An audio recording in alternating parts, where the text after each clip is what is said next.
Monsieur le maire, chers collègues, l'élaboration d'un projet éducatif de la ville illustre l'importance que nous accordons à l'école, à l'enfance et à la petite enfance. Priorité de notre mandat, ça a été dit, j'y souscris. Nous y consacrons en effet 30% du budget municipal et avons investi plus de 11 millions d'euros dans les écoles depuis le début du mandat. Le plan éducatif ville a été adopté en juin 2015 après une concertation avec l'ensemble des acteurs de la communauté éducative. Il a porté ses fruits avec notamment une augmentation sensible des effectifs dans les différentes activités du périscolaire. La conduite d'une nouvelle démarche au printemps 2018 ne vise pas à se saisir d'une politique publique jusqu'ici négligée, bien au contraire, d'une volonté d'améliorer encore une action dont la qualité est déjà reconnue par les différents acteurs et professionnels. C'est un véritable choix politique, donc. Ce PEF2, en plus de nouvelles concertations, s'appuie sur une évaluation du premier projet éducatif ville, pour laquelle nous avons travaillé avec un institut de recherche publique, ce que Cécile Audet a bien explicité. Si ce dernier a aussi confirmé la qualité du travail engagé, il a en effet suggéré des axes d'amélioration, notamment, et c'est l'axe 4, notamment une meilleure transversalité entre les différentes politiques, directions et services municipaux. C'est pourquoi ce PEF2 est complémentaire.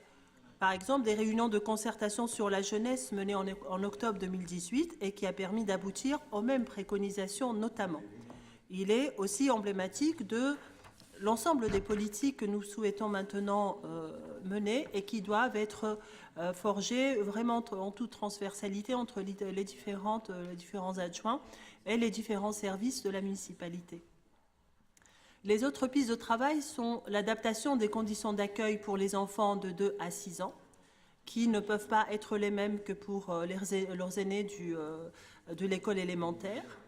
Le renforcement du lien avec les parents, notamment les plus éloignés du milieu scolaire, pour des raisons personnelles ou culturelles.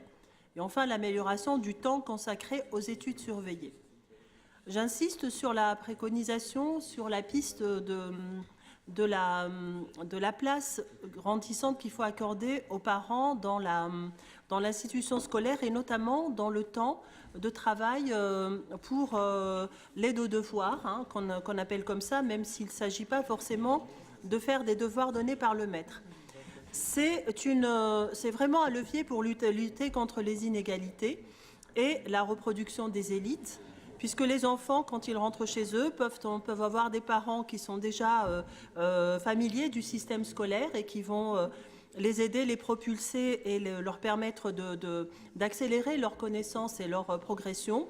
D'autres vont trouver des parents, au contraire, assez éloignés du système, qui ne le comprennent pas et qui donc ne vont pas pouvoir les aider, vont considérer qu'ils n'ont pas de place, de rôle à jouer, et même parfois par crainte de mal faire ou parce qu'ils pensent qu'ils n'ont pas de place, à occuper sur ce terrain-là, alors que c'est le contraire qui est important. Les parents doivent être investis, revalorisés et investis complètement dans l'éducation et dans l'accompagnement scolaire des enfants. Donc c'est un peu aussi une école des parents qui est ainsi initiée.